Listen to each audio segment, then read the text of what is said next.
लिखे जो खत तुझे वो तेरी याद में हजारों रंग के नज़ारे बन गए। अभी आप सोच रहे हो आज मैम को क्या हो गया, अचानक से चिट्ठी लिखने के ऊपर बात कर रही है। क्या किसी ने मुझे चिट्ठी लिख दी है या मैंने किसी के लिए चिट्ठी लिखी है? नहीं बाबा, अब कहाँ वो दौर रह गया है जब हम किसी के लिए चिट्ठियाँ लिखेंगे या कोई हमारे लिए चिट्ठियाँ लिखेगा, क्योंकि अब हमको ओवरटेक कर लिया है चिट्ठियों को इस मोबाइल फ़ोन ने, राइट। तो अभी जो भी होता है इसी के ज़रिए हो जाता है काम, तो अभी चिट्ठियाँ लिखने की ज़रूरत हमको नहीं पड़ती है। अब आप सोच रहे हो आज ऐसा क्या हो गया मैम को कि मैम लेटर्स के ऊपर बात करने लग गए हैं, लेटर राइटिंग तो नहीं आज? नहीं नहीं, लेटर राइटिंग बिल्कुल भी नहीं है। आज जो हम स्टार्ट करने वाले हैं बच्चों, वो है हमारा ड्राफ्टिंग अ वर्चुअल मैसेज। जी हाँ, सेक्शन 3 शुरू करने के लिए मुझे काफ़ी बच्चों के कमेंट्स आ रहे थे, मैंने आप सबके कमेंट्स पढ़े हैं, देखे हैं, बट कुछ समय से मेरी थोड़ी हेल्थ जो है वो ठीक नहीं चल रही थी, इसीलिए सबसे बड़ा रीज़न है कि मैं तुम्हारा सेक्शन 3 जो है वो स्टार्ट नहीं कर पाई। लेकिन आप सभी की दुआओं से अब मेरी हेल्थ थोड़ी ठीक है और अब हम जो है वो स्टार्ट करने वाले हैं हमारे सेक्शन 3 को। तो जैसे मैंने आपको बताया, ये लेटर्स का एक दौर हुआ करता था जब हम इंसानों को भी भेजते थे, कबूतरों के ज़रिए भी लेटर्स भेज दिया करते थे। लेकिन क्योंकि आज मोबाइल फ़ोन ने इन सारी चीज़ों को ओवरटेक कर लिया है, तो कहीं ना कहीं बच्चों आज हम व्हाट्सएप के थ्रू मैसेज कर देते हैं या फिर मैसेंजर है हमारे पास में जिसके थ्रू हम मैसेजेस कर लेते हैं। तो वो वक्त तो अभी चला गया है मैसेज तुम्हारे चिट्ठियाँ लिखने का। तो आओ हम स्टार्ट करते हैं हमारे ड्राफ्टिंग वर्चुअल मैसेज से। सबसे पहले आज जो है बच्चों हम आइस ब्रेकर शुरू करेंगे। आइस ब्रेकर क्यों करेंगे? अच्छा, यहाँ पर जो दिया हुआ है कम्युनिकेशन प्रोसेस का साइकिल है जो बताया गया है, तो मैं आपको एक्सप्लेन करूँगी। यहाँ पर पहुँचने के पहले हम पहले ये वाला क्वेश्चन करेंगे। People send messages to others for different purposes. अब लोग जो है किसी को मैसेज भेजते हैं तो बहुत ही अलग अलग रीजंस होते हैं जब हम किसी को मैसेज करते हैं। तो ऐसे क्या रीजंस है जिसके लिए हम मैसेजेस करते हैं? तो ऐसे कुछ 5 रीज़न हमको यहाँ पर लिखने हैं। तो 5 क्या क्या रीज़न हो सकते हैं? चलो ठीक है, हम देखते हैं ऐसे क्या क्या रीज़न हो सकते हैं। एटलीस्ट 3 तो हम लिख ही सकते हैं। एक हो गया हम किसी को इन्फॉर्मेशन देने के लिए या कोई चीज़ इन्फॉर्म करने के लिए हम किसी को मैसेज करते हैं, है ना। दूसरा मैसेज हम किसी को क्यों करते हैं? हो सकता है किसी को अलर्ट करना चाहते हो हम कि देख भाई, आज टीचर तेरे बारे में पूछ रही थी, तूने कॉलेज बंक मारा है, तो तुझे कॉल करके बता रहा हूँ कल तुझसे सवाल जो है वो पूछे जाने वाला है। तो आपने सामने वाले को अलर्ट कर दिया। कल आ रहा है तो अच्छे खासे रीजंस के साथ आना कॉलेज में, तो ये हो गया, आपने अलर्ट कर दिया। तीसरा जो है हो सकता है आप उसको कोई चीज़ कोई न्यूज़ देना चाहते हो किसी चीज़ के बारे में, कोई आपको न्यूज़ अनाउंस करनी है तो आपने बता दिया। चौथा हो सकता है कि आपको कोई फीलिंग्स एक्सप्रेस करनी हो तो आपने किसी को मैसेज भेज दिया, राइट। तो एटलीस्ट ये 4 रीजंस तो हम लिख ही सकते हैं कि ये अलग अलग कुछ रीजंस होते हैं जो हम किसी को मैसेजेस जो है वो भेजते हैं। एक किसी की खैर खबर पूछने के लिए भी हम भेजते हैं कि सामने वाला इंसान कैसा है, क्या है, तो उसके वेयर अबाउट्स पूछने के लिए हम उसको मैसेजेस करते हैं। तो ये भी एक रीज़न जो है हमारा हो सकता है किसी को मैसेज करने का। ओके, अब जब हम किसी को मैसेज करते हैं बच्चों, देखो मैसेजेस जो है ना वो 2 टाइप के होते हैं। एक होता है फॉर्मल और दूसरा जो है वो होता है हमारा इनफॉर्मल। फॉर्मल क्या होता है? काफ़ी सोफिस्टिकेटेड मैसेजेस होते हैं, काफ़ी प्रोफेशनल टर्म्स के ऊपर हमको, जहाँ पर काफ़ी ज़्यादा फॉर्मेलिटीज़ होती है बच्चों, वहाँ पर हमको बहुत ही फॉर्मल बिहेव करना पड़ता है। और इनफॉर्मल मैसेजेस क्या होते हैं? जहाँ पर हम एकदम कैजुअल होते हैं। फॉर एग्जांपल, जैसे हम अपने दोस्तों को मैसेज करते हैं तो गुड मॉर्निंग गुड नाइट करते हैं, तो GM GN, ये बहुत ही कैजुअल तरीका होता है किसी को भी मैसेज करने का, तो वो काफ़ी इनफॉर्मल लैंग्वेज होती है। फॉर्मल टोन इनफॉर्मल टोन अगर हम समझने की कोशिश करें बच्चों, तो हम किसको किसको इनफॉर्मल मैसेजेस भेज सकते हैं? एक तो हमारे पेरेंट्स हो गए, या फिर हमारे भाई बहन हो गए जिनको हम अपने सिबलिंग्स भी बोलते हैं, या तो फिर हमारे रिलेटिव्स हो गए, या तो फिर हमारे फ्रेंड्स हो गए, या तो फिर हमारे कुछ क्लोज फ्रेंड्स या क्लोज रिलेटिव्स हो गए। क्लोज रिलेशंस जो होते हैं हमारे, इन सभी जगहों पर हमारी क्या होती है बच्चों? बहुत ज़्यादा इनफॉर्मल टोन होती है बात करने की। अगर हम फॉर्मल की तरफ बढ़े तो यानी कि यहाँ हम बड़ा सोच समझ कर अपने अल्फाजों का इस्तेमाल करते हैं और इनसे बात करते हैं। जैसे अगर आपके कॉलेज के प्रिंसिपल ने आपको केबिन में बुलाया या आपको उनको देखना पड़ा तो आप उनको बहुत ही फॉर्मल तरीके से गुड मॉर्निंग विश करते हो, राइट। अगर उनका बर्थडे है, आपको उनको मैसेज भेजना है तो बहुत ही फॉर्मल तरीके से आप अपने प्रिंसिपल को, अपने टीचर्स को, यहाँ पर प्रिंसिपल के साथ फॉर्मल टोन यूज़ होती है, टीचर्स के साथ फॉर्मल टोन यूज़ होती है, आपके एम्प्लॉयर यानी कि आपके बॉस के साथ बहुत ज़्यादा फॉर्मल टोन यूज़ होती है, आप किसी गवर्नमेंट ऑफिसर से बात कर रहे हो तो आपकी बड़ी ही फॉर्मल टोन यूज़ होती है। तो ये जो है बच्चों क्या होता है, यहाँ पर हमारी जो टोन्स होती है वो बहुत ज़्यादा फॉर्मल हो जाती है, यहाँ बहुत ज़्यादा फॉर्मेलिटीज़ होती है, वहाँ पर हमको बहुत ही फॉर्मल सोफिस्टिकेटेड प्रोफेशनल टोन का यूज़ करना पड़ता है। तो इस तरीके से हमारे मैसेज को हमने 2 पार्ट में डिवाइड किया गया है, जिसको हम फॉर्मल, इनफॉर्मल बोलते हैं और फॉर्मल भी बोलते हैं। अब हम समझने की कोशिश करेंगे इस डायग्राम को जो यहाँ पर दिया हुआ है। ओके बच्चों, ये डायग्राम में कहीं ना कहीं एक एरर है जो यहाँ पर इस तरीके से दिया गया है। The role of the sender जो दिया है, ओके हमको इस डायग्राम में क्या फाइंड आउट करना है, can you guess the role of the sender and the receiver in this process, what do we encode, what do we decode. Okay अब यहाँ पर जो है ना बच्चों, मैं आपको ये डायग्राम एक अलग से ड्रॉ करके बताती हूँ कि किस तरीके से डायग्राम जो है एग्जैक्टली इसका होता है एक कम्युनिकेशन का। ओके सबसे पहले बच्चों यहाँ पर आ जाते हैं हमारे सेंडर। सेंडर क्या करते हैं, एनकोड करते हैं। एनकोडिंग का मतलब होता है मैसेज को ड्राफ्ट करना। तो ड्राफ्ट कर दिया, ये तैयार है हमारा मैसेज। अब ये मैसेज जो है वो जा रहा है, किसके पास जा रहा है, ये मैसेज हमारा रिसीवर के पास जा रहा है, लेकिन उसके पहले क्या होगा, डिकोड होगा, जिसको हम डिकोडिंग बोलते हैं। और फिर ये फाइनली पहुंच गया हमारे रिसीवर के पास। किसके पास पहुंच गया, रिसीवर के पास। कम्युनिकेशन प्रोसेस हम समझने की कोशिश कर रहे हैं एग्जैक्टली। सेंडर के मन में एक आइडिया आया, कुछ थॉट प्रोसेस आया, कुछ फीलिंग्स, कुछ इमोशंस है जो उसको शेयर करना है, किसके साथ में, रिसीवर के साथ में। तो उसको शेयर करना है, तो ये उसका क्या है बच्चों, मैसेज है। ये उसका क्या है, मैसेज है। कुछ मैसेज उसने बनाया, अब उसने उसको यहाँ पर क्या किया, एनकोड किया। अब कोई चैनल या मीडियम के थ्रू ही बच्चों आप क्या कर सकते हो, किसी चैनल या मीडियम के थ्रू ही एक मैसेज को आप भेज सकते हो।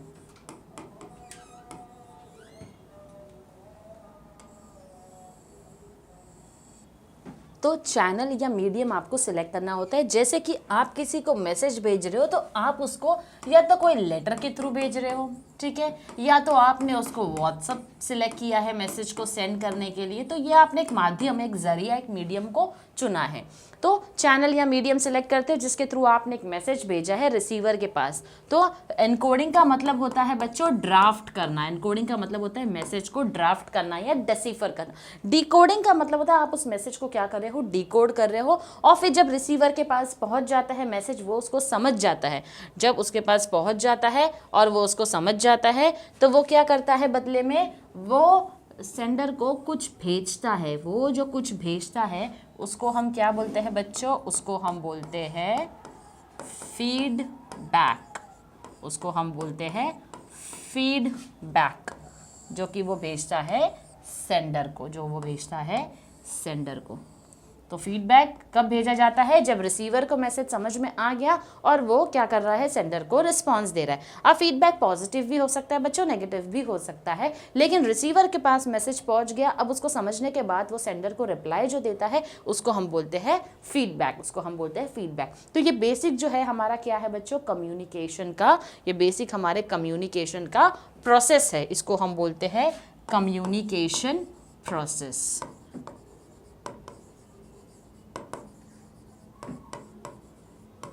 अब हमने प्रोसेस तो देख लिया बच्चों, लेकिन सबसे ज़्यादा ज़रूरी है हमको ये जानना कि ये टर्म कम्युनिकेशन जो दिया है इसका मतलब होता क्या है। कम्युनिकेशन का मतलब होता है शेयरिंग ऑफ।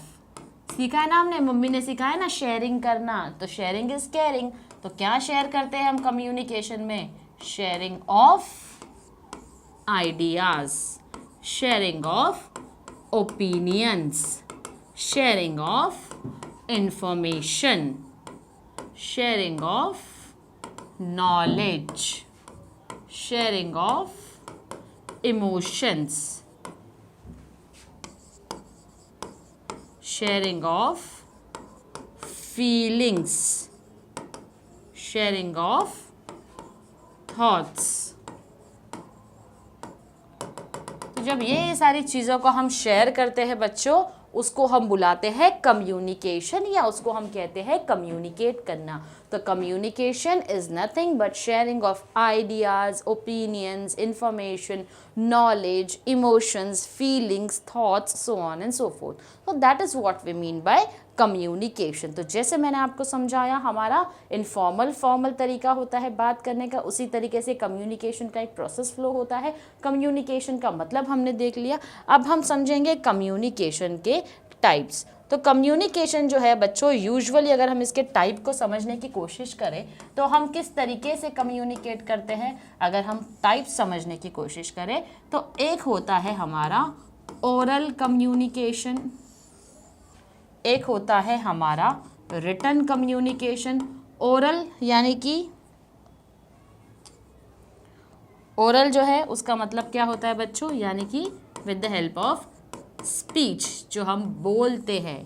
रिटन यानी जो हम लिखते हैं, राइट। और जो तीसरा तरीका आया है बच्चों, जो हम पढ़ने वाले हैं आज और जो हम समझने वाले हैं, यही हमारे आज का मेन मुद्दा है, जो कि है वर्चुअल, जो कि है वर्चुअल। तो वर्चुअल क्या होता है बच्चों, यहाँ पर वर्चुअल जो है तुम्हारा व्हाट्सएप के थ्रू हो गया, या आपकी टेक्नोलॉजी को यूज़ करता हुआ हो गया, इलेक्ट्रॉनिक मीडियम के थ्रू जो आप मैसेज सेंड करते हो उसको हम बोलते हैं वर्चुअल। मैसेज जो होता है बच्चों, मैसेज जो होता है, मैसेज जो है उसको जनरली इनफॉर्मल ही बोला जाता है। मैसेज जो है उसको क्या बोला जाता है, informal form of communication, informal form of communication. अब हम इसी के साथ में बच्चों आगे बढ़ेंगे।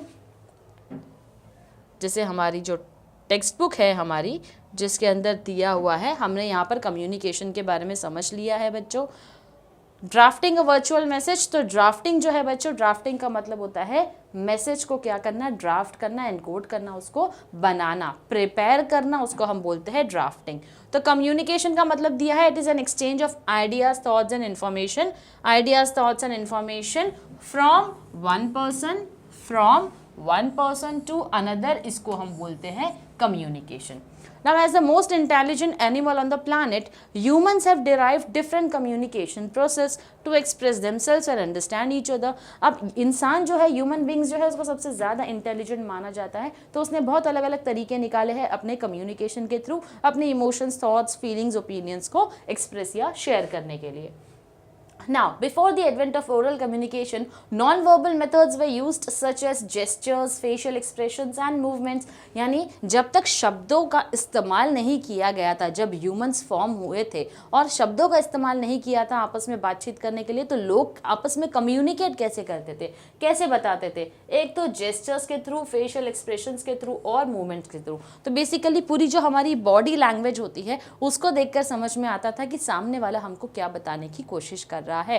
फॉर एग्जाम्पल, अगर आपने किसी की आंखों में आंसू देख लिया सिर्फ, तो समझ में आ जाता है ये इंसान बहुत ही दुखी है, बहुत ही अपसेट है। अगर आपने उसके हैंड मूवमेंट्स देख लिए तो समझ में आता है। चेहरे के एक्सप्रेशंस अगर आपने इसको देख लिए, बहुत ही ज़्यादा फ्राउनिंग चेहरा है या गुस्से वाला चेहरा है, हमको समझ में आ जाता है ये इंसान हमारे ऊपर गुस्सा है, राइट। तो इस तरीके से पहले जब वर्ड्स नहीं थे तो नॉन वर्बल तरीके के थ्रू, बॉडी लैंग्वेज से ही हमको सामने वाले का मैसेज जो है वो मिल जाया करता था। अब जैसे मैंने आपको समझाया, कम्युनिकेशन में मैसेज जो है वो 3 टाइप के होते हैं। एक तो है हम ओरल तरीके से किसी को बता सकते हैं बात करके, दूसरा रिटन है और तीसरा है हमारा वर्चुअल।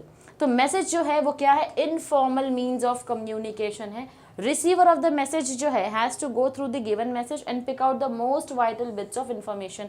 अब इसको इनफॉर्मल क्यों बोला जाता है मैसेज को, क्योंकि जब रिसीवर के पास सेंडर का मैसेज आता है तो उसको उसमें से क्या इंपॉर्टेंट इन्फॉर्मेशन है वो निकालना पड़ता है, क्या इंपॉर्टेंट इन्फॉर्मेशन है वो निकालना पड़ता है। फॉर एग्जाम्पल, जैसे आप लोगों को आपके कॉलेज की तरफ से कोई मैसेज आता होगा आपके व्हाट्सएप ग्रुप के ऊपर, या आपको टेक्स्ट मैसेज आता होगा कॉलेज के थ्रू कि all the students are hereby inform that tomorrow you all are suppose to be present in the college compulsorily at 8 AM in the morning.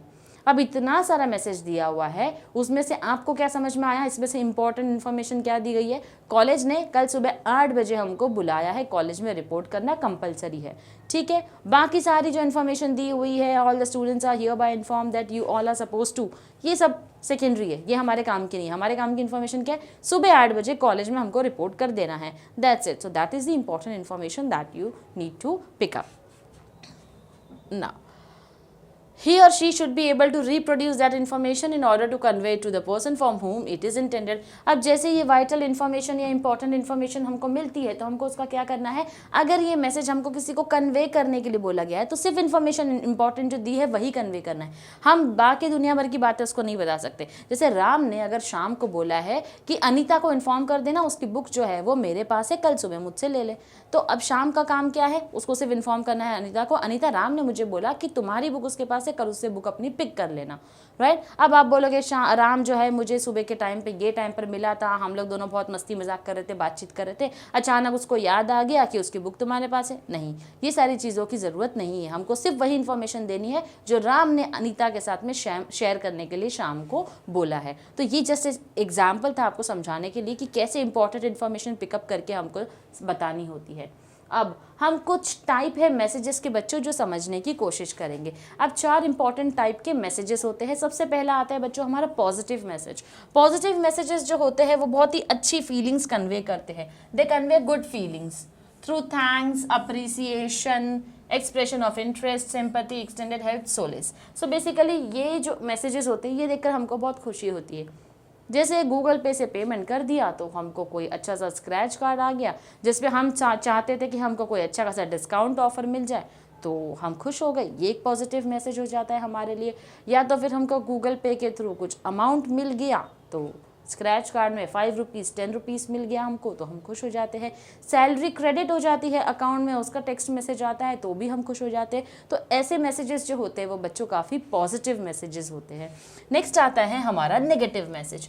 Negative message क्या होते हैं, जो कि disappointment वाले होते हैं, डिसअप्रूवल वाले होते हैं, कोई चीज़ का कैंसिल हो जाना। जैसे कि फ्रेंड ने पार्टी रखी थी, आप अच्छे खासे तैयार होकर चले गए थे ना पार्टी के लिए, और फिर अचानक से फ़ोन आ जाता है क्या कि नहीं यार आज की पार्टी जो है वो कैंसिल हो गई है, कुछ रीज़न से कैंसिल करनी पड़ी, मेरा कुछ दूसरा प्लान बन गया फैमिली के साथ, मैं बाहर जा रहा हूँ, पार्टी कैंसिल। ये नेगेटिव मैसेज हो गया ना, डिसअपॉइंट हो गए हम, थोड़े से अपसेट हो गए इस चीज़ की वजह से। तो ये होते हैं बच्चों हमारे नेगेटिव मैसेजेस। अब आते हैं हम हमारे न्यूट्रल मैसेज की तरफ। न्यूट्रल मैसेज ऐसे मैसेज होते हैं जिससे कोई भी फीलिंग या कोई भी हैप्पी या सैड वाली चीज़ जो है वो नहीं होती है। जैसे कल आपको मैसेज आ गया बच्चों कल सुबह कॉलेज आना है, कॉलेज का टाइम 8 बजे का है, समझ लो टाइमिंग में कुछ चेंजेस आ गया, ठीक है ना, कौन सी नई बात है, रोज़ कॉलेज जाते हैं एक और दिन चले जाएंगे, रोज़ 7:30 बजे जाते हैं कल 8 बजे चले जाएंगे। न्यूट्रल मैसेज है, इससे ना तो कोई बहुत ज़्यादा खुशी हुई और ना ही कोई बहुत ज़्यादा आपको दुख हुआ है। ओके, नेक्स्ट आते हैं आपके पर्सुएसिव मैसेज। पर्सुएसिव मैसेज ऐसे मैसेज होते हैं जो सामने वाले को कन्विंस करने के लिए हम यूज़ करते हैं। फॉर एग्जाम्पल कल इंग्लिश की टेस्ट है लेकिन मुझे टेस्ट अटेम्प्ट नहीं करना है, तो मुझे क्या करना चाहिए, मैं अपनी टीचर को क्या कर सकता हूँ, टीचर को मैसेज करना तो अलाउड है, तो मैं टीचर को एक मैसेज कर देता हूँ, teacher please I am not keeping well, I am having very high fever, I can't even get up from my bed, I am so feeling low, I can not come to your lecture tomorrow, और I can not attend the test tomorrow, I am extremely sorry, I was so prepared. है ना, convincing tone लग रही ना, आप बोल रहे हो ना टीचर को मैं इतना प्रिपरेशन किया था लेकिन मेरी तबीयत अचानक से ख़राब हो गई, हालांकि आप भी अच्छे से जानते हो कुछ प्रिपरेशन हुई नहीं हमारी, लेकिन टीचर को बोलने में क्या जाता है, राइट। तो ये कन्विंसिंग टोन है जो कि हम क्या कर रहे होते हैं बच्चों, यूज़ कर रहे होते हैं, क्योंकि आपको टेस्ट जो है वो अटेंड नहीं करनी है, अपने बॉस से छुट्टी मांगनी है। कैसे छुट्टी मांगे हम, कुछ तो बोलना पड़ेगा, कुछ तो मस्का लगाना पड़ेगा। तो ऐसे मैसेजेस जो होते हैं बच्चों वो कन्विंस करने के लिए होते हैं, जिसको हम पर्सुएसिव मैसेज भी बोलते हैं। ओके, नेक्स्ट आता है व्हाट इज वर्चुअल कम्युनिकेशन। अब हम आएंगे हमारे वर्चुअल कम्युनिकेशन के ऊपर। ओके, वर्चुअल कम्युनिकेशन का मतलब होता है बच्चों with the help of technology जो यूज़ करते हुए हम कम्युनिकेट करते हैं उसको बोलते हैं वर्चुअल कम्युनिकेशन। जैसे ऑडियो या वीडियो के ज़रिए, देखो यूज़ ऑफ टेक्नोलॉजी है यहाँ पर वर्चुअल कम्युनिकेशन। ऑडियो या वीडियो के ज़रिए हम कुछ कम्युनिकेट करने की कोशिश करते हैं। जैसे फिजिकली आप प्रेजेंट नहीं हो कहीं पर, आपकी फैमिली में कोई बहुत बड़ा फंक्शन हो रहा है और आप इंडिया से बाहर हो, आप प्रेजेंट नहीं हो, या आप शहर के बाहर हो, आप प्रेजेंट नहीं हो। अब 12 बजे पूरे घर का रिवाज है भाई, सबको विश करना ही है अगर बर्थडे रहा तो आप क्या करोगे भाई, वीडियो कॉल लगा लिया और सबको विश कर दिया आपने, जिनको हैप्पी न्यू ईयर करना था या बर्थडे विश करना था आपने कर दिया, तो हो गया ना प्रॉब्लम सॉल्व। ऑडियो या वीडियो के जरिए आपने कॉल करके क्या किया, फिजिकली प्रेजेंट नहीं हो तो वीडियो कॉल पर आकर अपने उनको विश कर दिया। Next, people can be in the next room, other floor in neighborhood or even miles away. Although virtual communication started way back with the invention of telephone. तो virtual communication बच्चों सबसे पहले कैसे चालू किया, सबसे पहले आया हमारा टेलीफोन, उसके बाद क्या हुआ, वेबकैम्स आने लग गए, वीडियो कॉन्फ्रेंसिंग होने लग गई। अब हमारे पास इंस्टेंट कम्युनिकेशन है, व्हाट्सअप है, मैसेंजर है, स्काइप है, जूम है, इंस्टेंटली हम कनेक्ट हो सकते हैं ना। तो ये हमारे पास आज क्या हो गया, इंस्टेंट कम्युनिकेशन हो गया। तो इन्हीं को हम बोलते हैं वर्चुअल कम्युनिकेशन। सबसे ज़्यादा ऑफिसेस में यूज़ होते हैं आपके वर्चुअल कम्युनिकेशन। जूम पर मीटिंग होती है ना, तो एक अगर आप यहाँ पर हो, मुंबई में हो, और आपकी अगली ब्रांच जो है वो आपकी चेन्नई में होगी, तो कैसे कम्युनिकेट करोगे। रोज़ ट्रैवल करने से अच्छा जूम पर मीटिंग ले लो सारे एम्प्लॉयज़ के साथ, पैसे भी बच जाते हैं हमारे, और इमीडिएटली कॉन्टैक्ट करके कोई डिसीजन लेना होता है तो हम सारी टीम से अचानक से मिलते हैं। ऑफिसेज में यूज़ होता है, कॉलेजेस में यूज़ होता है। याद करो बच्चा, हमारा जो 2 साल निकला है ऑनलाइन स्टडी का, कैसे हुआ है, वर्चुअल मोड ऑफ कम्युनिकेशन ही तो यूज़ करके हुआ है। और अभी भी जो ये हमारा मोड ऑफ कम्युनिकेशन है, ये क्या है, हमारा वर्चुअल मोड ऑफ कम्युनिकेशन है। तो इस तरीके से ऐसे कम्युनिकेशन को वर्चुअल कम्युनिकेशन बोला जाता है। अब वर्चुअल कम्युनिकेशन के अंदर देखो बच्चों, there are 6 type of messages. 6 type है किसके, मैसेजेस के। पहला आता है आपका डायरेक्शनल मैसेज। डायरेक्शनल मैसेज आपको क्या करता है, डायरेक्शन देता है। किस चीज़ का डायरेक्शन देता है, वो आपको बोलता है व्हाट यू शुड डू, आपको क्या करना चाहिए। फॉर एग्जाम्पल यहाँ दिया है being happier, making more money, better relationships. तो ये आपको क्या कर रहा है, गाइड कर रहा है, डायरेक्शन दे रहा है कि आपको क्या करना चाहिए। मैसेजेस ऑफ पॉसिबिलिटी क्या होता है, यानी कि कोई चीज़ की पॉसिबिलिटी आपको यहाँ पर बता रहा है। Another kind of message is the kind of message that says something else is possible, यानी कुछ चीज़ है जो कि पॉसिबल है, कुछ चीज़ है जो कि पॉसिबल है। तो ऐसे मैसेजेस ऑफ पॉसिबिलिटी होते हैं।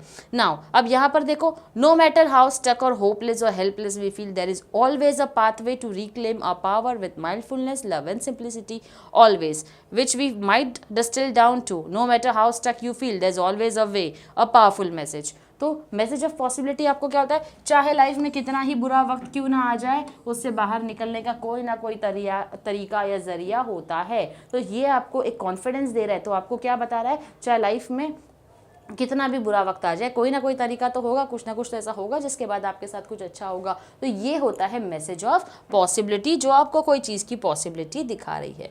नेक्स्ट आता है मैसेजेस ऑफ रियलिटी, जो रियल चीज़ों के बारे में बात करते हैं बिना किसी कन्फ्यूजन, जो यहाँ पर बात कर रहे हैं रियलिटी के ऊपर। तो यहाँ पर अगर आपको पता होगा, गांधी जी ने एक बहुत ही फेमस कोट दिया हुआ था बच्चों, your life is your message. Your life is your message का मतलब होता है आप अपनी ज़िंदगी में जो भी करते हो, आप वो एक मैसेज दे रहे हो दूसरे लोगों को उसके ज़रिए। तो ये क्या होता है, रियलिटी है, इसमें किसी तरीके का कन्फ्यूजन या कोई फेक चीज़ नहीं है। तो वो होता है मैसेजेस ऑफ रियलिटी। अब आती है हमारी messages of necessity. Another kind of message is more of a call to arms for people. It's not just a message for what's possible or what's real, but what's required of us to get what we want. यानी life में कोई goal achieve करना है, तो वो goal achieve करने के लिए तुमको क्या करना होगा, that is what we mean by message of necessity. We needs to, for example हमने बोल दिया we need to work very hard to score 98% in our examination और 100% in our examination। तो गोल है, हमने 100% या 98% सेट किया, अब उसको अचीव करने के लिए we need to work hard। तो ये होता है मैसेज ऑफ नेसेसिटी।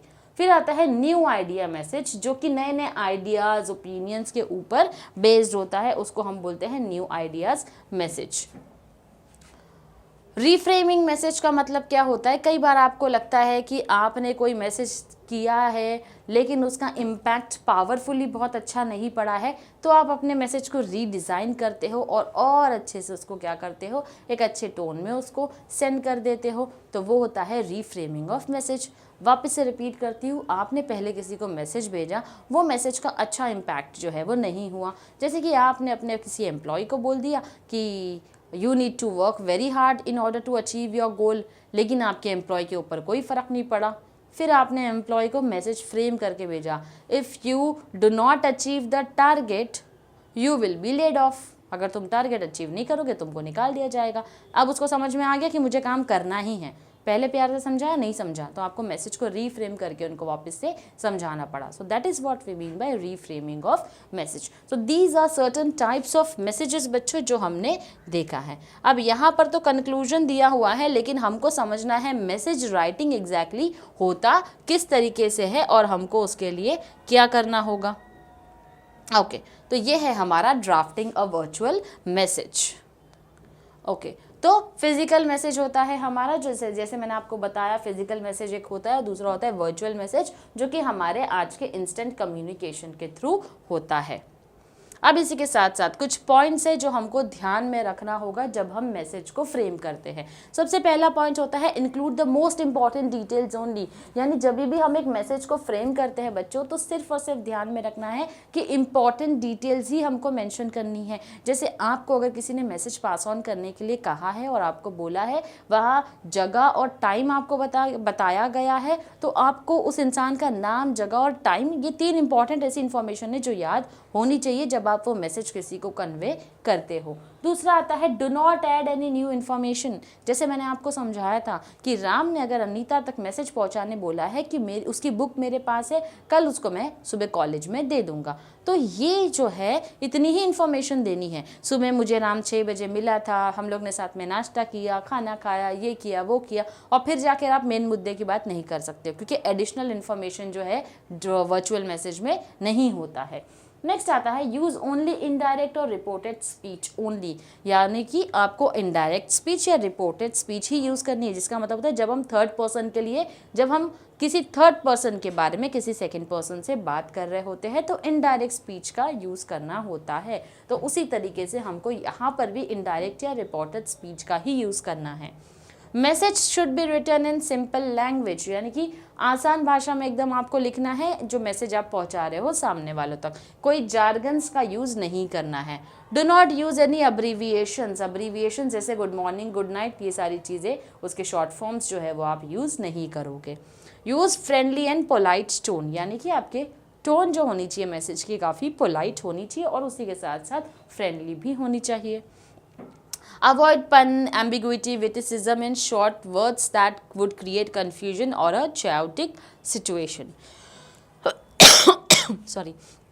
किसी तरीके का जोक, किसी का मजाक उड़ाना या किसी के बारे में भला बुरा बोलना, किसी को ताना मारना, आपकी टोन ऐसी नहीं होनी चाहिए और इस तरीके के वर्ड्स का यूज़ आपको अपने मैसेज में नहीं करना है। Lastly it says check before you submit और सेंड, और सेंड करने के पहले अपने मैसेज को एक बार अच्छे से पढ़ लो। ये कन्फ्यूजन कई बार होता है, हम लोग मैसेज टाइप कर रहे होते हैं, किसी को भेज रहे होते हैं, कई बार होता है ना हमारे से वर्ड्स की मिस्टेक्स हो जाती है, एरर हो जाते हैं। तो जब भी किसी को मैसेज सेंड करो बच्चों, तो हमेशा याद रखना कि आपने सब कुछ सही से टाइप किया है, उसके बाद ही आप उसको सेंड करोगे। तो एक बार वापस से उसकी प्रूफ रीडिंग कर लेना और उसके बाद ही उस मैसेज को सेंड करना। तो ये कुछ पॉइंट्स हैं जो हमको ध्यान में रखने हैं जब हम किसी को मैसेज सेंड करते हैं।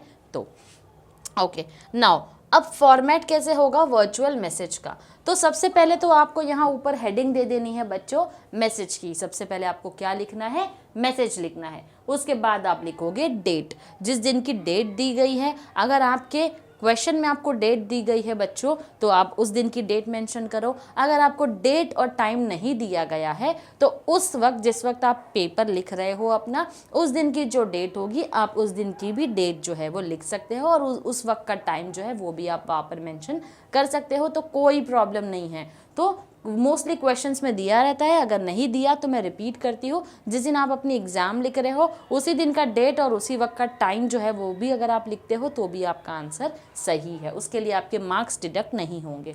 फिर नेम ऑफ द रिसीवर, अब जैसे कि मैं मैसेज लिख रही हूँ, मुझे किसी को मैसेज लिखना है, मैं हेमल सर को मैसेज लिख रही हूँ, तो यहाँ पर मैं लिख लूँगी, डेट लिखूँगी आज की, अभी का टाइम लिख दूँगी और यहाँ पर लिख दूँगी हेमल सर का नाम यानी कि Hemal.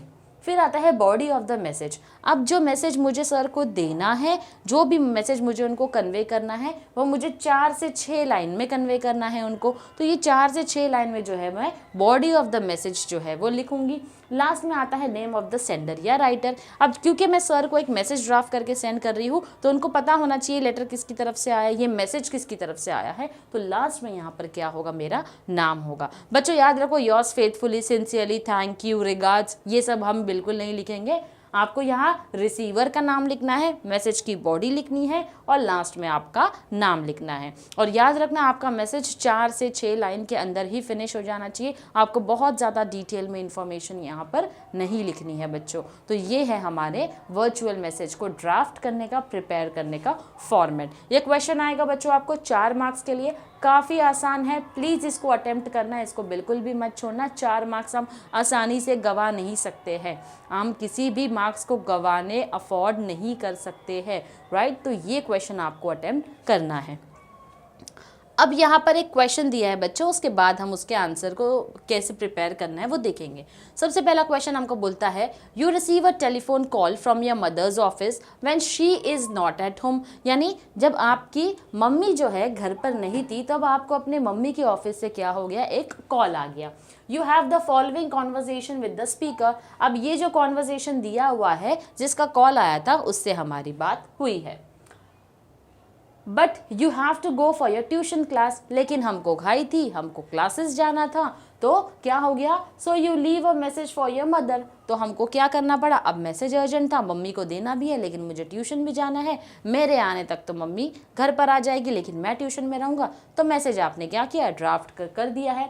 Now so you leave a message for your mother, write the message within 50 words, within 50 words का मतलब होता है 50 वर्ड्स के अंदर, 50 शब्दों के अंदर आपको मैसेज जो है वो बच्चों ड्राफ्ट करना है, using the information given below, यानी ये जो इन्फॉर्मेशन दी है इसको ध्यान में रखते हुए आपको वर्चुअल मैसेज ड्राफ्ट करना है। ओके, अब हम कॉन्वर्जेशन पढ़ेंगे। अंबुज को कॉल आया है, उसने कॉल रिसीव करके बोला हेलो, सामने से जो कॉल आया है मम्मी के ऑफिस से वो कौन है, मिस्टर रस्तोगी ने कॉल किया है। Hello, may I speak to miss Dikshit please, I am Naresh Rastogi from the office, यानी कि अब कॉल आया तो सामने वाला अपना इंट्रोडक्शन देते हुए बता रहा है क्या मैं आपकी मम्मी से यानी मिस दीक्षित से बात कर सकता हूँ, मैं उनके ऑफिस से नरेश रस्तोगी बात कर रहा हूँ। अंबुज बोलता है mom's not at home right now, तो वो बोलता है मम्मी घर पे नहीं है। मिस्टर रस्तोगी ने कहा in that case can you give her a message, it is urgent. Please tell her that the meeting fixed for tomorrow has been rescheduled. Ask her to check her mail as soon as possible for the details. Please don't forget to inform her. यानी कि अब उनके office की कोई meeting थी जो कि क्या हो गई है, रीस्केड्यूल हो गई है, तो क्या आप ये इंपॉर्टेंट मैसेज अपनी मम्मी तक पहुंचा सकते हैं, तो ये जो है मिस्टर रस्तोगी ने अंबुज को इन्फॉर्म किया। अंबुज बोलता है don't worry I will tell her as soon as she returns, तो अंबुज बोलता है जैसे ही वो घर आ जाएगी मैं उनको इन्फॉर्म कर दूंगा। और इसी के साथ साथ बच्चों यहाँ पर अगर आप देखो तो डेट और टाइमिंग मेंशन किया है, तो इस तरीके से मोस्टली आप लोगों के क्वेश्चन में डेट और टाइमिंग मेंशंस होते हैं, अगर नहीं होते हैं आई एम रिपीटिंग अगेन, जिस दिन आप पेपर दे रहे हो उसी दिन की डेट और टाइमिंग जो है आप लिख सकते हो। अब हम देखेंगे कैसे 50 वर्ड्स के अंदर हम इसका सोल्यूशन जो है वो बच्चों बना सकते हैं। तो पहले देखो हमको लिख लेना है मैसेज, ये लिखना बच्चों कंपलसरी है वरना आपके मार्क्स डिडक्ट हो जाएंगे अगर आप इसको नहीं लिखोगे तो, क्योंकि आप मैसेज फ्रेम कर रहे हो, किसी को मैसेज दे रहे हो तो ये होना ज़रूरी है। आपने लिख दिया यहाँ पर मैसेज। सेकेंड चीज़ आप क्या ध्यान में रखोगे, आपको लिखना है डेट, उसके बाद आपने क्या लिखना है टाइम, उसके बाद अब ये मैसेज किसको दे रहे हो, आप अपनी मम्मी को दे रहे हो, तो डेफिनेटली मिस दीक्षित लिखने की यहाँ पर ज़रूरत नहीं है, आप यहाँ पर मॉम भी लिख सकते हो, तो आपने लिख दिया मॉम। अब आप अपना मैसेज जो है एक्चुअल क्या कर रहे हो, दे रहे हो। अब देखो बच्चों यहाँ पर बच्चे ने मेंशन कुछ नहीं किया है ज़्यादा कि मुझे ट्यूशन जाना था, मुझे लेट हो रहा था, अचानक से फ़ोन आ गया था, कुछ नहीं मेंशन किया। क्या बोल रहा है बच्चा, Mr. Rastogi from the office called up to say that the meeting fixed for tomorrow has been rescheduled. तो वो कौन से स्पीच में बात कर रहा है यहाँ पर? रिपोर्टेड स्पीच में जो बच्चा है वो अपनी मॉम को मैसेज देकर बात कर रहा है कि मिस्टर रस्तोगी का कॉल आया था ऑफिस से, उन्होंने मुझे आपको इन्फॉर्म करने कहा है कि जो मीटिंग फिक्स हुई थी कल के लिए वो रीस्केड्यूल हो गई है. He wants you to check your mail as soon as possible for the details. यानी कि जो भी रीस्केड्यूल की डिटेल्स है वो आपके मेल पर आ गई है, तो आपको अपना मेल चेक करने के लिए बोला है. He said it was urgent, और लास्ट में लिख दिया कि ये एक बहुत ही अर्जेंट मैसेज था मिस्टर रस्तोगी की तरफ से. और यहाँ पर लास्ट में अंबुज ने अपना नाम, क्योंकि वो सेंडर है तो उसका नाम उसने यहाँ पर लिख दिया है. तो इस तरीके से बच्चों आपको विद इन 50 वर्ड्स के अंदर 4 to 6 लाइन्स दिया है. कोई प्रॉब्लम नहीं अगर आपका मैसेज 3 लाइन में भी कंप्लीट होता है. स्टिल अगर 50 वर्ड्स के अंदर आपका मैसेज है, आपने बिना किसी एक्स्ट्रा इन्फॉर्मेशन को ऐड करते हुए जो भी इंफॉर्मेशन दी है उसको कवर कर लिया, इंपॉर्टेंट इन्फॉर्मेशन कवर कर लिया है, तो भी आपको मार्क्स जो है वो उसके मिल जाएंगे. So that is how you are suppose to draft a message. Okay, so with this we have completed a session on drafting a virtual message. इसी के साथ साथ बच्चों अगर आप चाहते हो, जैसे आपके टेक्स्ट बुक के पीछे कई सारे क्वेश्चंस दिए हैं, अगर आप चाहते हो तो आप उसको सॉल्व कर सकते हो अगर आपको समझ में आ गया है काफ़ी ज़्यादा अच्छे से. इसके बाद नेक्स्ट सेशन हमारे सेक्शन 3 के ऊपर ही होंगे, और कोई कन्फ्यूजन होगा तो डेफिनेटली आप मुझे कॉमेंट सेक्शन में बता सकते हो. तो stay tune to our channel and do like, share and comment. Thank you very much.